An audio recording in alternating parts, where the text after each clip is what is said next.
Video जर आवडला तर मित्रांनो चॅनलला सबस्क्राईब करायचं आहे. प्रश्न बघा, 14 मुलांची सरासरी वय 20 वर्ष आहे. त्यात पुन्हा एक मुलगा सामील झाला, त्यामुळे त्यांच्या वयाची सरासरी 1 ने कमी झाली, तर नंतर सामील झालेल्या मुलाचे वय किती?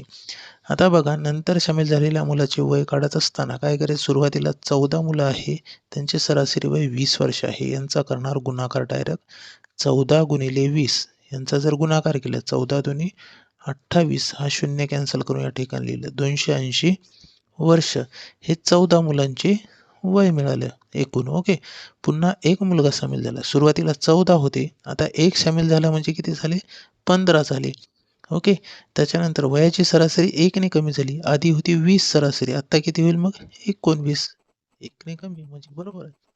आता बघा, 19 गुणिले 15, 19 गुणिले 15 जर केलं तर यांचा गुणाकार किती येईल? तर 285 येईल. ओके. 285 वर्ष. आता विचारलं सामील झालेला. बघा, आधी 14 होते, यामध्ये सामील कोणता झाला? 15वा. मग 15 विद्यार्थ्यांची किंवा मुलांची वयातून 14 वजा करायची. 14 मुलांच्या वयाची बेरीज वजा करायची. म्हणजेच 285 मधून 280 वजा करायची. किती येईल? 5 वर्ष. हे 5 वर्ष कोणाचं वय मिळालं? सामील झालेल्या मुलाचं वय. सामील झालेल्या मुलाचं वय. ओके.